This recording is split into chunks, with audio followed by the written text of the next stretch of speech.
Kimberly, that was beautiful. Thank you so much. I know the work that goes into preparing the music for our service, and that beautiful welcoming my heart is very tender. Listening to that, it's very soulful and beautiful. Thank you. Welcome, everyone. Welcome to worship at Palomar Unitarian Universalist Fellowship, whoever you are and wherever you are. Whether you're joining us on Facebook Live, hello, you're joining us here in our Zoom webinar live, or you see this later on our YouTube channel, I just want to welcome you. We're really and truly so glad that you're able to join us this Sunday morning. A beautiful spring day here, knowing that in other parts of the country, and even there's many different types of weather that isn't as beautiful as what we're experiencing here, and wherever you are, I hope you are well and know that you're loved. I invite you, if you happen to have a candle that you use for our land acknowledgement, excuse me, I invite you to get that candle and light it along with us. Each week, we light a candle in acknowledgement that we are on stolen land here in this part of North San Diego County, where I am, 2 miles from Palomar Fellowship, and where Palomar Fellowship is the land of the Luiseño Nation and the Kumeyaay Nation. We do this not to be performative, but transformative. And knowing that this acknowledgement practice really calls us to deeper relationship with our neighbors. And it's our hope and our intention to deepen those connections in meaningful and powerful ways. So I invite you to light your candle if you happen to have it with you.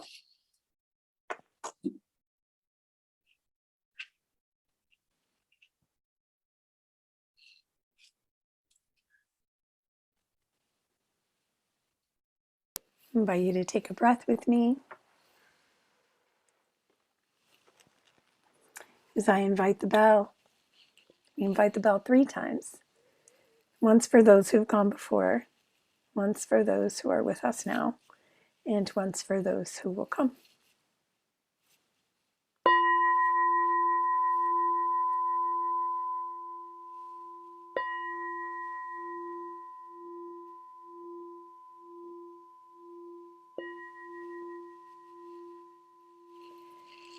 And we remember this is a sanctuary for those seeking and finding their own answers to questions of faith. This is a sanctuary for voices lifted up for peace and justice. This is a sanctuary for those seeking companionship in our struggles and our journeys as we gather here together.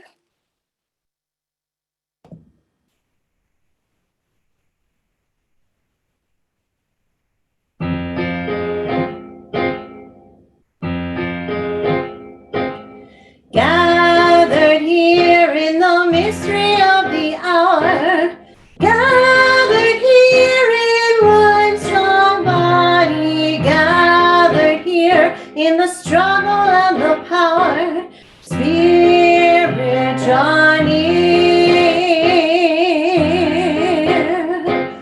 Gathered here in the mystery of the hour, gathered here in one strong body, gathered here in the struggle and the power, Spirit, draw near, Spirit, draw near. Thank you, Kimberly. Ooh, again. Beloveds, we are gathered here and here and here and there across space and time Here in a hallowed time, in the mystery, the limitless unknown of this hour at this sacred time.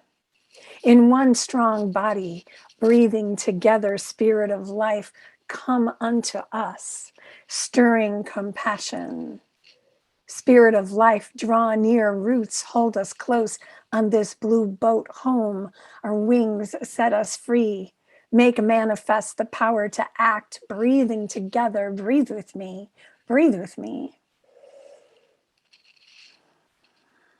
At this sacred time, sing the songs, blow in the wind, limitless unknown in this hallowed time. We come together, draw close, spirits, in this power and the struggle in this hour and beyond, in one strong body in the mystery, here gathered, we are gathered. Spirit, draw near to those here, draw near to those far, in the struggle, in the power. Spirit, Holy One, draw near, be close. In this Sing light our of chalice lighting song.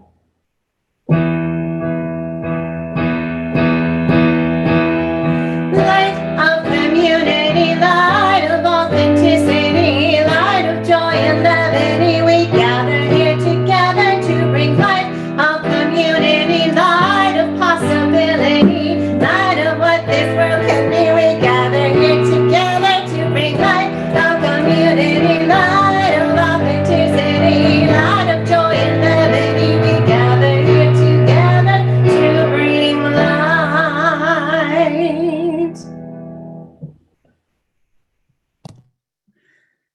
Back in the old days before the pandemic, and even before that, before we had big screens in front of our round sanctuary with beautiful slides and the words to all the hymns, when we arrived at the service, this book would be sitting on the chairs.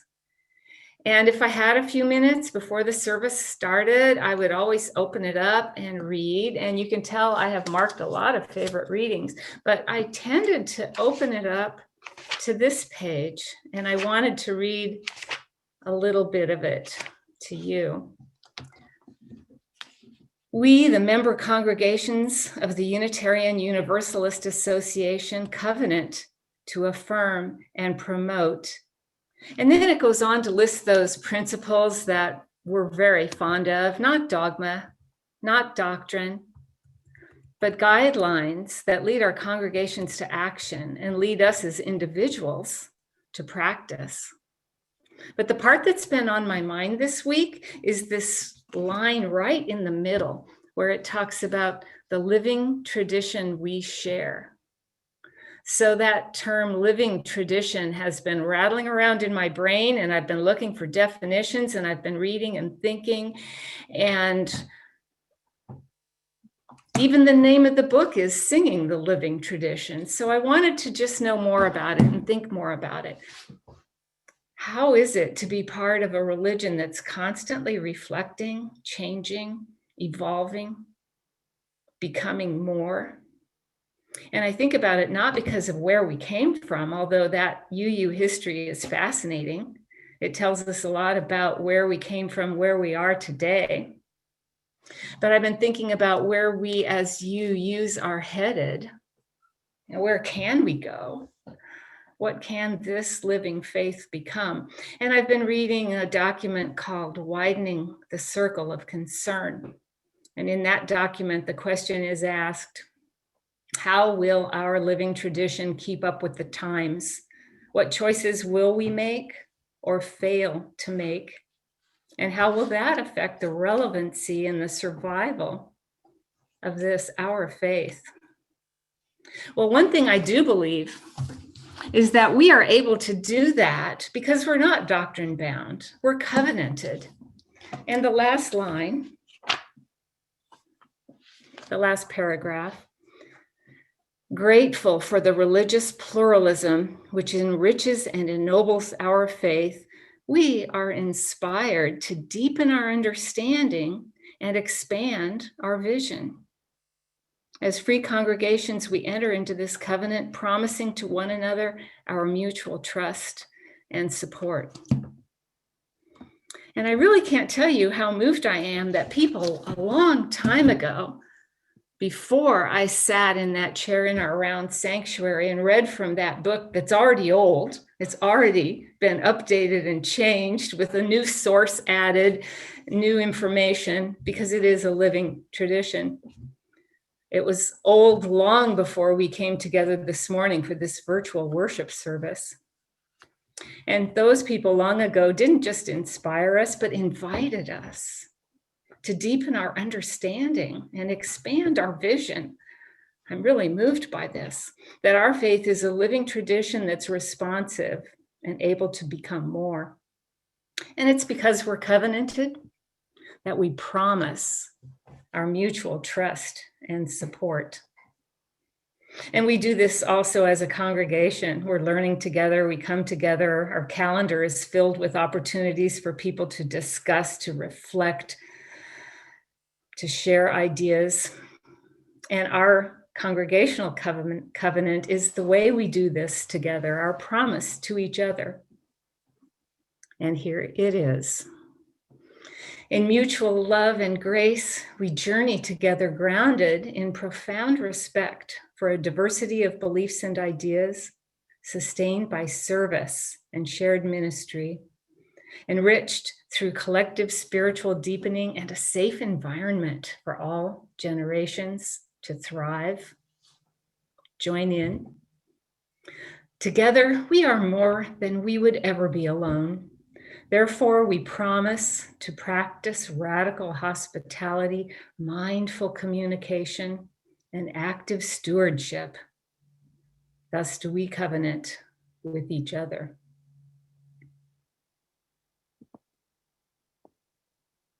And as we gather each week, we affirm community by sharing in so many ways with one another. We share our time, our talents, we share our resources, and we live our values, sharing half of our undesignated offering monies with a local nonprofit organization. This quarter, we're sharing with lived experiences. This is an Oceanside nonprofit, and their mission is so simple and so powerful: to serve, to heal, to educate. Lived Experiences specializes in programs that assist youth and adults to address their needs and achieve their goals through emotional literacy, mentoring, and community connection, and they use a trauma-informed lens. They have a hub, a resource center. They call it the Dream Center. It's a safe, inclusive environment where folks gather, they socialize, they engage in recreation, in educational, even artistic activities. They connect with mentors there, and they learn about resources that our community offers them. They have mobile showers because Lived Experiences believes that everyone deserves access to a shower and dignity, no matter what. And they have a weekly food distribution that's more than just food. It's a way that people can come together as families to share a meal. It creates healthier family environments, it builds healthier neighborhoods, and it improves economic foundations for working families and individuals. And so if you're in a position to share or continue to make your pledge payments, there are so many ways to do that. You can write a check, you can mail it to the office, check with your financial institution and find out how you can set up auto payments. And it's so easy to text to give right now. See those instructions on the screen.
Spirit of life, come unto me, sing in my heart all the stirrings of compassion. Blow in the wind, rise in the sea, move in the hand, giving life the shape of justice. Roots hold me close, wings set me free. Spirit of life, come to me, come to me.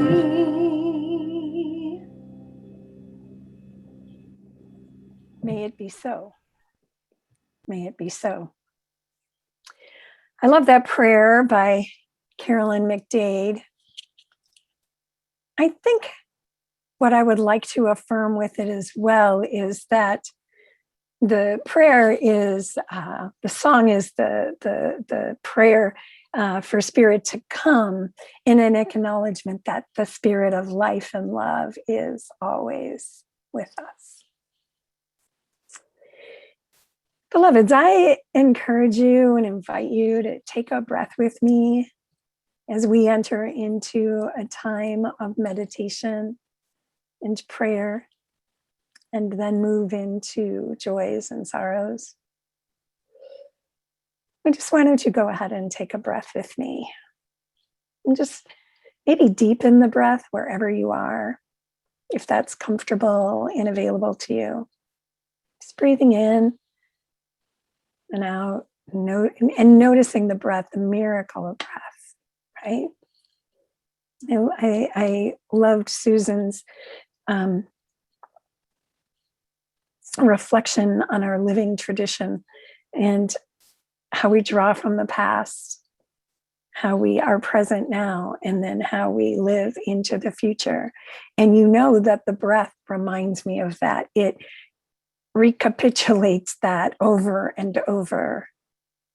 Breathing in, we remember that we are breathing in oxygen molecules that have at one time or another been in the lungs of every being who's lived. Speaking of interdependence and the power of the past.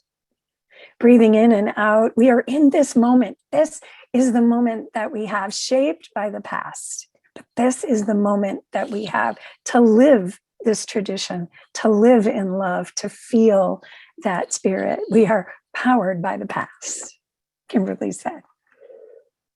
Breathing in and out. On the exhale, remember that we become ancestors to those who will follow. They breathe in our same oxygen. The theme for the month of April is becoming. I think I could talk about becoming all year long. That's so rich. There's a meditation, a poem that I'd like to share with you by someone named Enfleshed. lowercase. I don't know who it is. I don't know their identity. It was in our Soul Matters material. They call themselves enfleshed. And this is a litany of becoming. To become is a lifelong process. Nothing is constant, not even the self. We evolve in the midst of narratives meant only for some and ways of being made narrow by fear and power. We must then have the courage to listen to the truth of our own lives, to the wisdom that comes from within. We must then have the courage to listen to the truth of our own lives, to the wisdom that comes from within, responding without resistance or the need to control, but with welcome and curiosity. This is what ensures our becoming is an unfolding of our truest self. This lifelong labor, enfleshed, tells us, cannot be carried out alone. It requires help from friends and lovers, family and creaturely companions who bear witness to what makes us come alive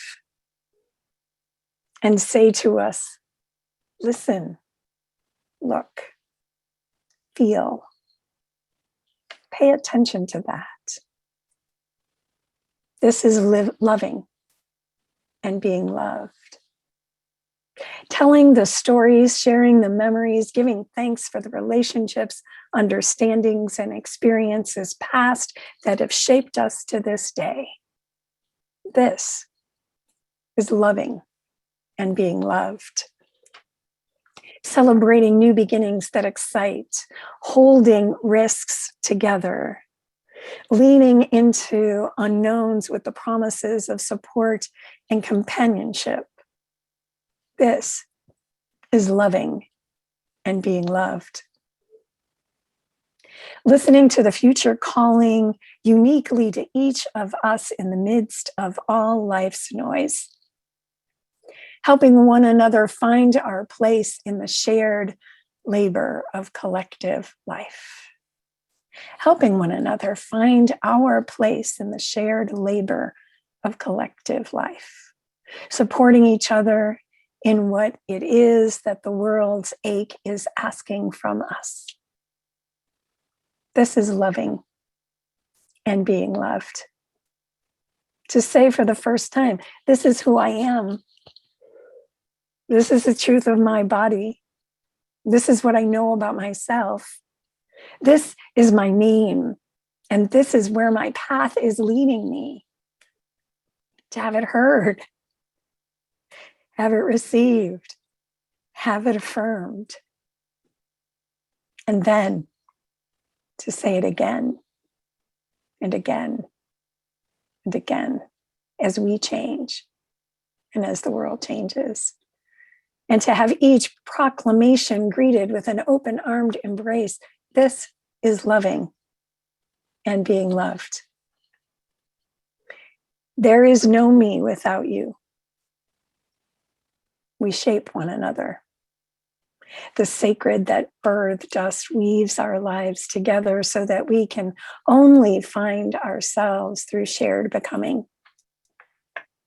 For all my journey and all its winding ways, for yours, for all the saints who labored for what is, all the kin who's made our lives possible, for all those yet to come for whom living our truths today will mean breaking possibilities open for them tomorrow. For all those yet to come for whom living our truths today will mean breaking possibilities open for them to come tomorrow. For all this, we pause. We give thanks. We acknowledge. This is loving and being loved.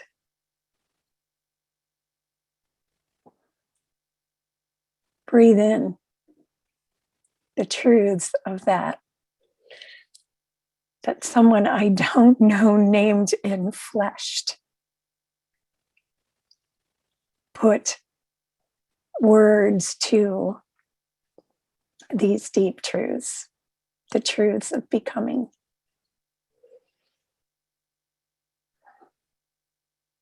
Rest in that. Give thanks for all that is our lives. As the song goes, we give our thanks and praise. For all life is a gift which we have come to use to bring the common good, to make our own lives glad, as I paraphrase the song. So I invite you to take another breath and connect with whatever is in your body and in your soul and in your psyche and what's up for you today. And invite you to go ahead, if you would like, and share in the chat your joys and your sorrows. I'm holding in my heart the family, friends, and the community of George Floyd as they are reliving the terrible events of his murder. We say happy birthday to John McDowell. Happy birthday, John.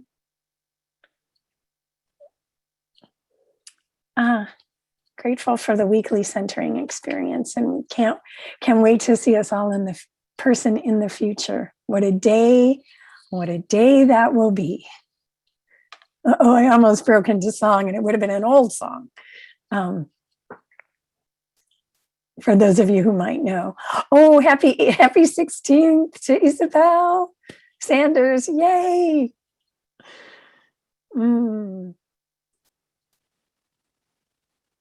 Joy. I always wondered what love is. I want to know what love is. And I actually do want you to show me.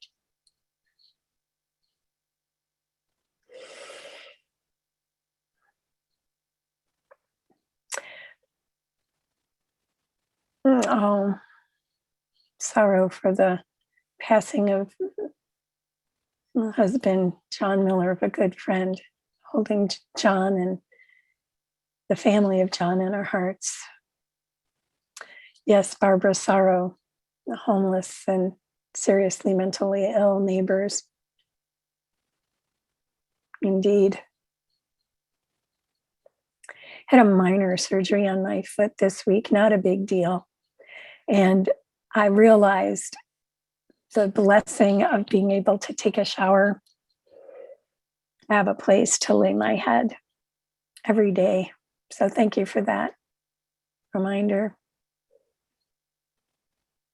Thank you. Christina's going camping, and you know that is her happy place with Spencer.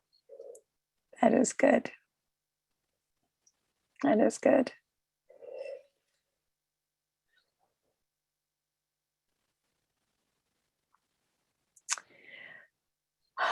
For baby vegetable plants basking in the sun. I think these require pictures on Facebook, Ruth. So we'll look forward to seeing the baby vegetable plants.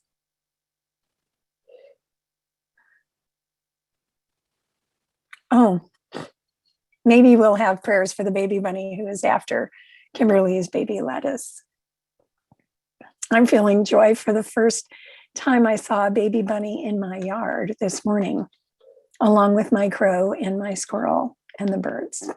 So life is blooming, life is flourishing, even as life is fading, even as lives are taken away, even as we live in and through the cycle of this life with our joys and with our sorrows, with our hopes and aspirations. This is love, and this is being loved.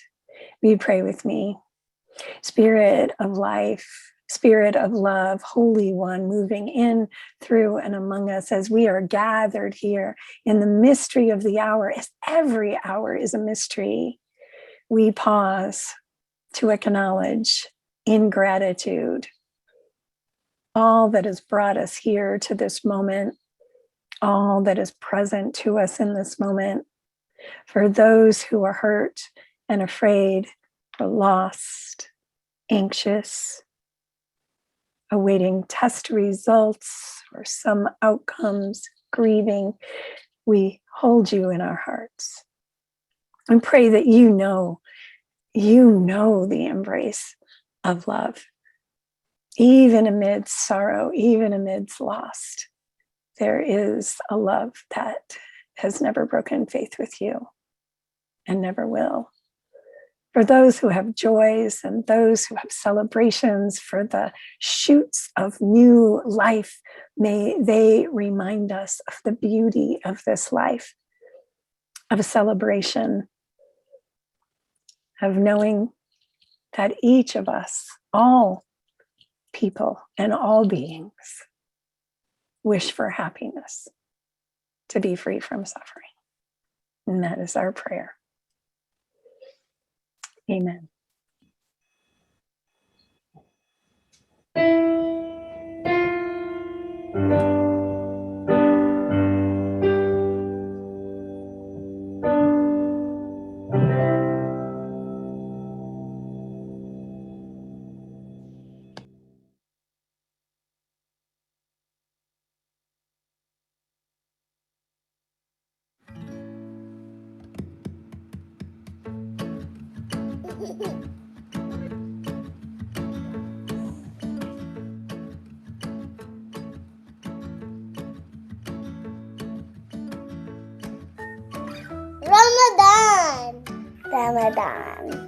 Ramadan.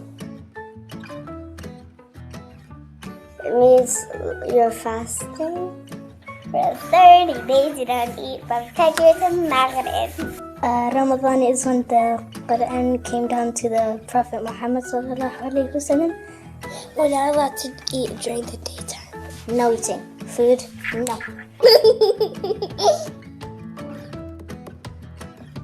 My favorite thing is shrimp and noodles. I always like it when my mom makes Thai food.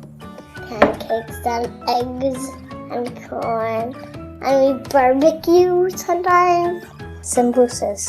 Nice and warm, just one bite will satisfy it all.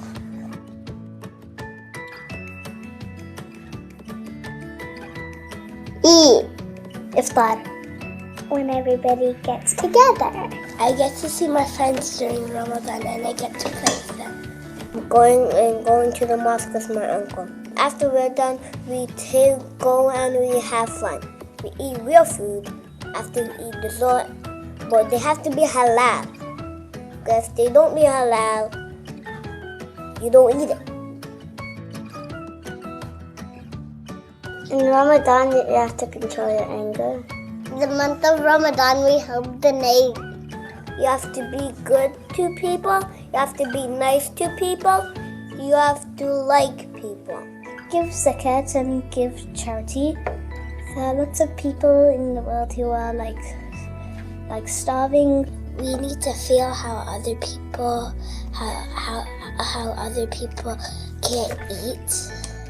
To remember that some people aren't as fortunate as we are. So that's why Allah gave us Ramadan. My name is Asya, and we like to say Ramadan Mubarak, everyone! Ramadan Mubarak! Ramadan Mubarak! When you're giving charity, donate to Islamic Relief. Catching! Ramadan Mubarak!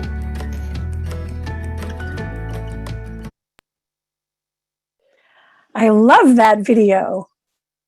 I love those little voices, and that is Ramadan, beloveds. And you know what? It's not 10 days to Ramadan. It is one day.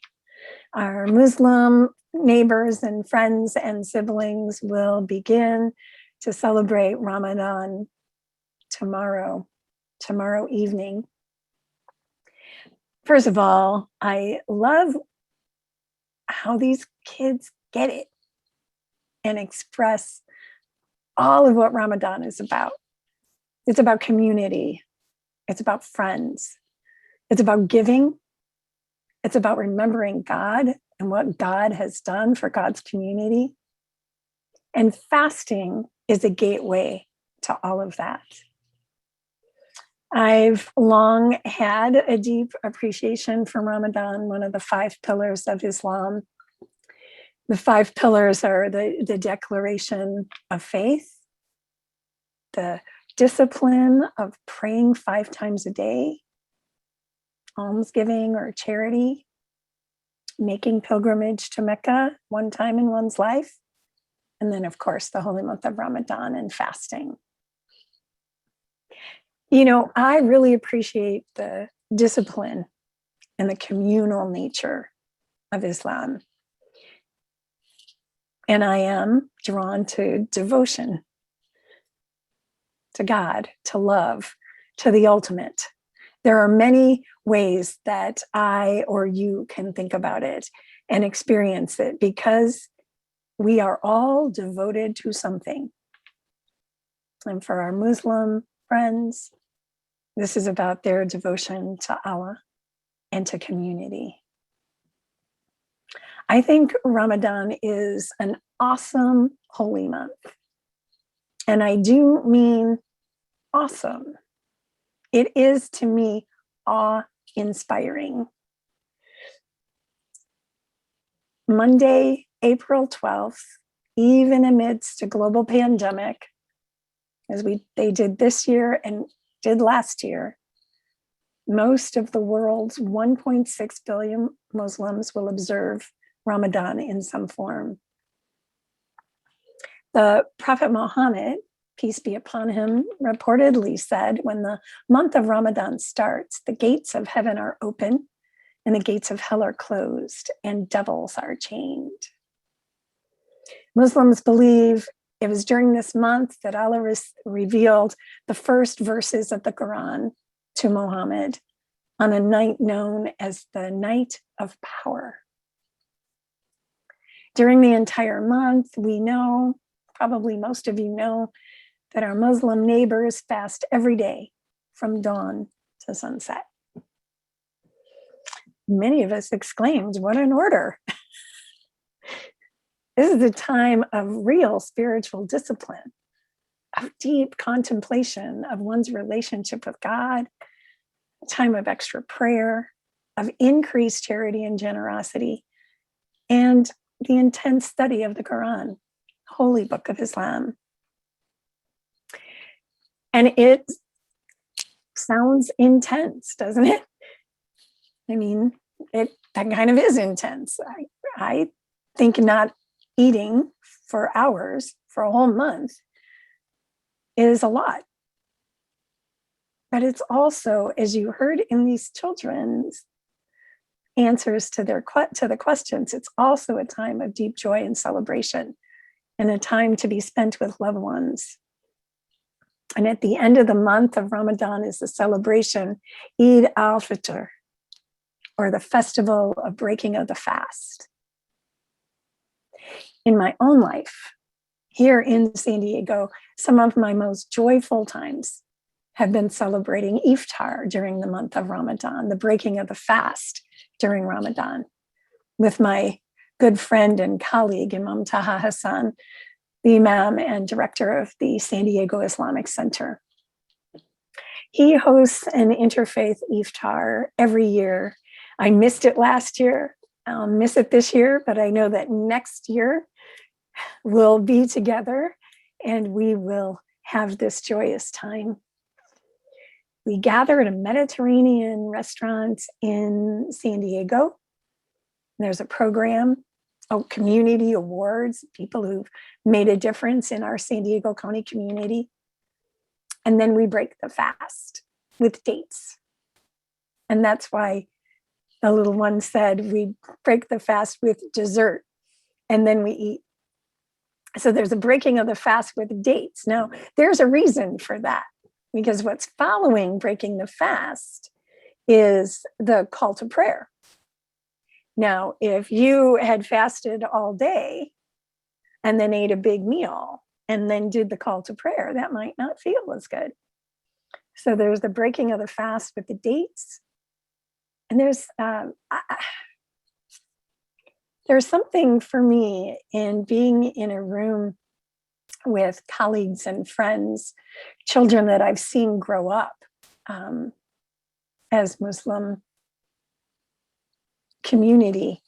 And then there's the water, because remember, it's fasting from water and food, fasting from sexual relations, the intention not to be as kind and as compassionate, to work on your anger. But then the water is set out and the dates are set out. And there's a moment, like I remember my first one, I was like, oh, good, water. And I looked around and there was a time to drink the water. I mean, it was no harm, no foul. But I'm like, oh, there's the water now. But there's something about being in the community and drinking the water and eating the dates together and marking that breaking of the fast after a day of going about business, work, and play, and all the things that people do.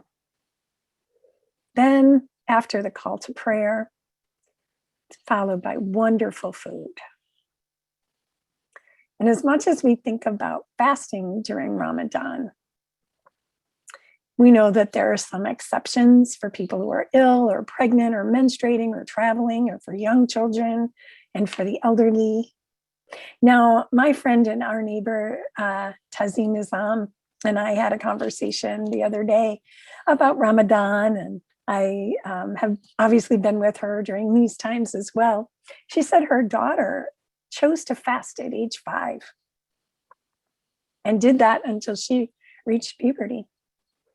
And the fasting serves spiritual and social purposes. It's a reminder of human frailty and the dependence on God for sustenance. And as you heard one of those children say, it's also the experience of hunger that reminds us of all those who are hungry and thirsty. Those neighbors that Barbara lifted up in the chat, who are hungry, who are thirsty, who don't have enough. And it causes a rising up of compassion, a duty to help the poor and those in need. Now, for anyone who's done a spiritual fast, it is a way to concentrate on God, on oneness, on the ultimate. There are other disciplines during this holy month, like working on negative emotions, like jealousy and anger, and even maybe not swearing as much, complaining, gossiping. It's about being mindful and mindful of our emotions. What a powerful practice. How many of us have somewhat of a mindfulness practice, right? It's kind of woven into some aspects of Unitarian Universalism with our draw from Buddhism and yogic traditions. So it's about mindfulness. Some people might limit activities like listening to music or watching TV in favor of listening to recitations of the Quran. It's a time to deepen. It's a time set aside, like our Christian neighbors and those of us who are Christian experience in Lent. It's a time of intentional devotion.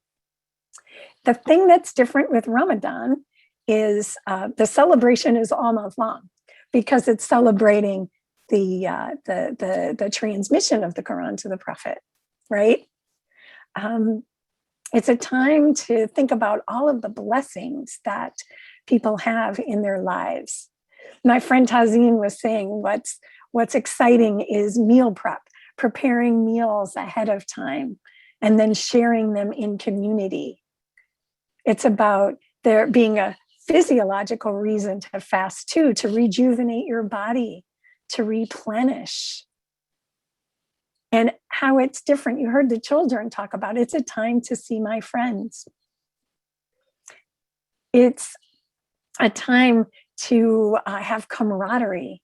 Tazeen told me the other day the kids go mujad hopping or mosque hopping. So they go from one mosque to the next to see their friends and to hang out.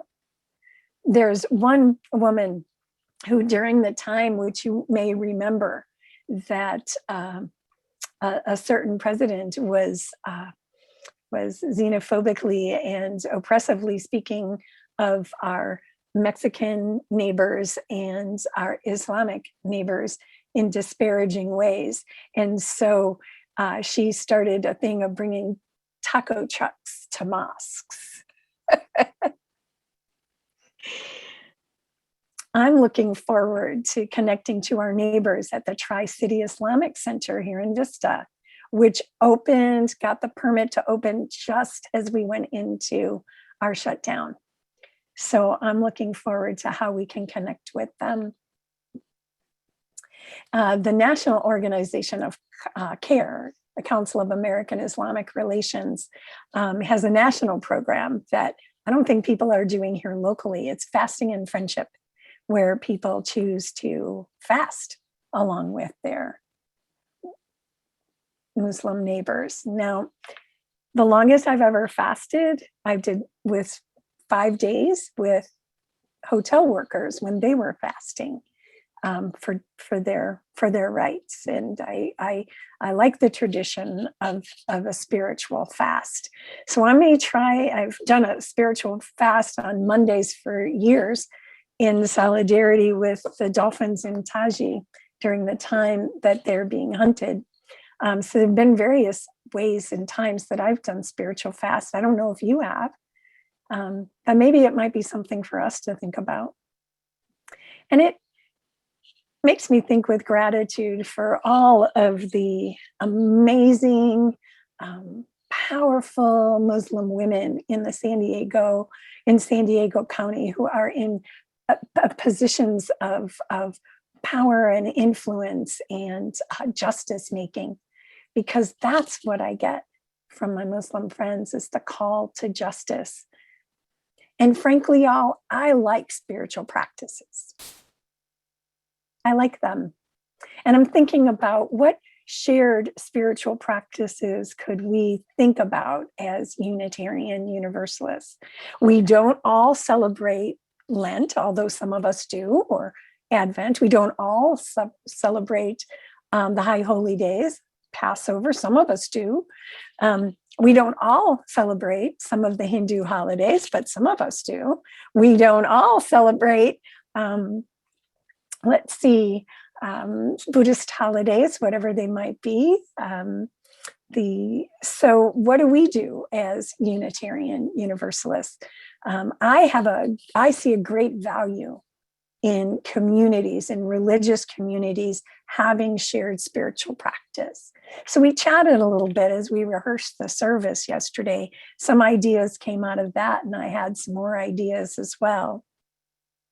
We light our chalice each Sunday together. What about if you lit a chalice at home? How many of you have a chalice at home? Okay, put it in the chat if you have. Yes, she is an amazing sister. Yeah, now I'm reading the chat. Sorry, now I'm distracted. I apologize. But if you light a chalice at home, let me know. Let us know in the chat. And if not, I wonder if you would consider having a chalice that you, Linda lights every Sunday, that you light at home, maybe before your, as you gather as a family before a meal, or on your altar as you set your intention for the day. Maybe that's something that we can do as a shared spiritual practice as Unitarian Universalists. One thing that we do is we come together on Sunday mornings. That is a shared spiritual, and our acknowledgement candle is also a shared spiritual practice for our congregation and other congregations. But as Unitarian Universalists across this country and across the world, on Sunday mornings, sometimes Sunday afternoons, we gather. We gather in our faith communities. Some of them are in strip malls. Some are in big cathedral-like places with stained glass Jesus behind you. Some are in round adobe brick buildings. Some are outside. But the spiritual practice of Sunday worship, of coming together Sundays, is something that we do have. And I encourage us all to think of it as a spiritual practice that has all of the components that we hear some of our Muslim friends talking about in their practice of Ramadan, celebrating community, caring for one another, but also the practice of reciting our covenant. Susan, you did such a beautiful job today talking about our history and our living tradition and our covenant. And ours is a living tradition.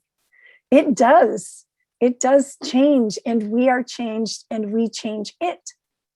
But also, as we stand in the stream of that living tradition, what anchors us is covenant.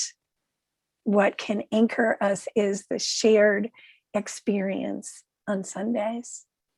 So I encourage us to keep coming on Sundays. We've done so well virtually.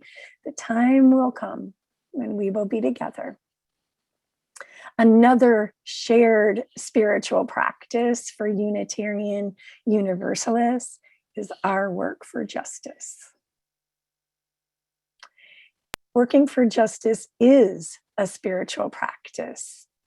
We're gonna go to that in just a minute. We're gonna talk about that before we talk back about the 8th principle. I want to share something that Maritza shared in our rehearsal, and I have Maritza's permission for sharing it.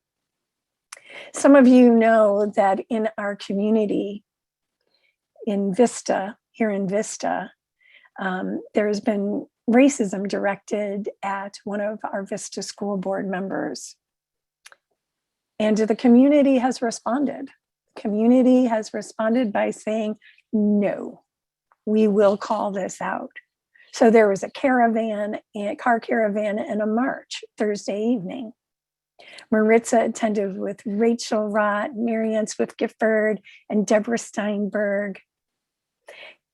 And Maritza said, when she was in that space and in that march, it felt like church. That is spiritually grounded social justice.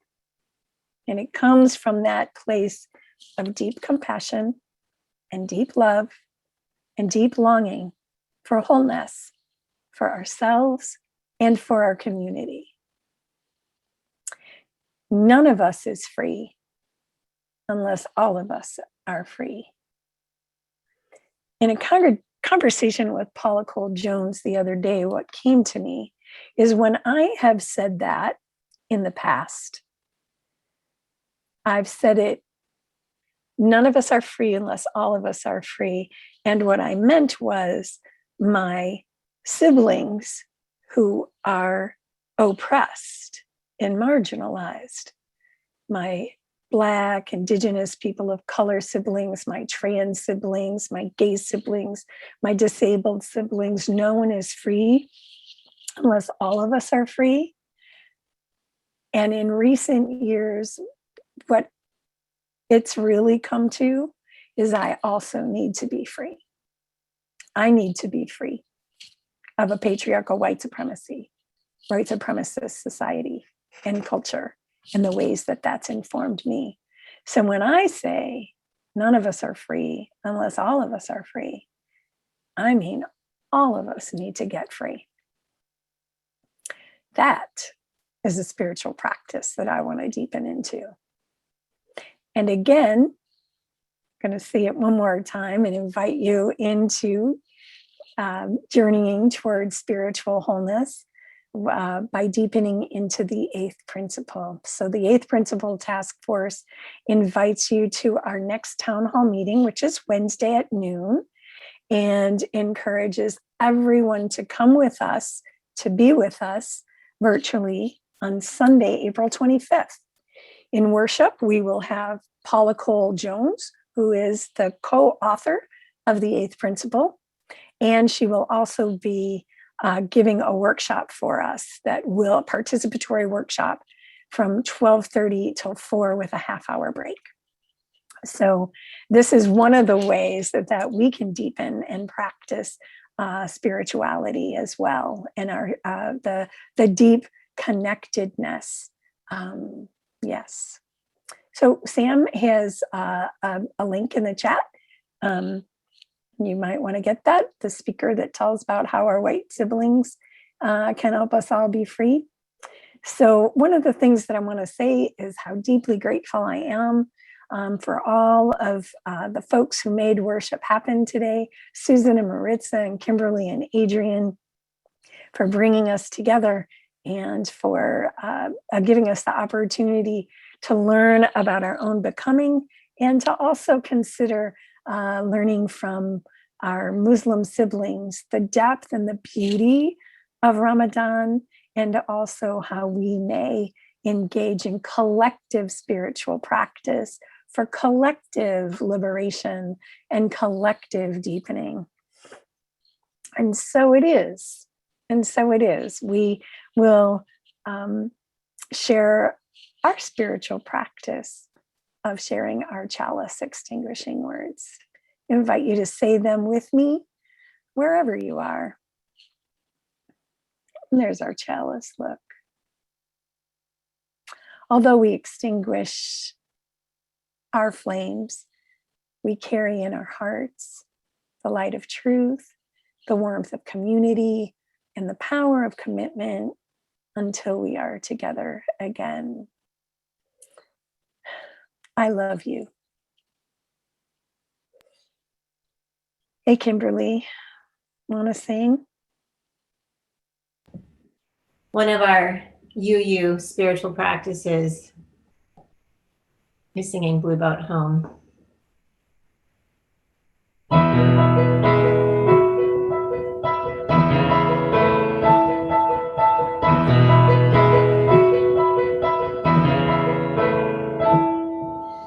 Low below me, I feel no motion, standing on these mountains and plains, far away from the rolling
Thank you, Kimberly.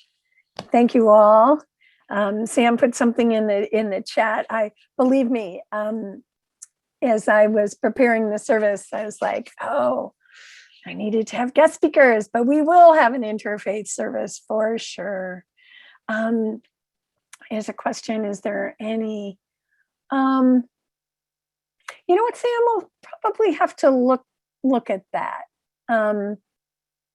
You know, our interfaith neighbors, Dr. Stephen Albert, who came to a service recently and brought food. I don't know if you remember that.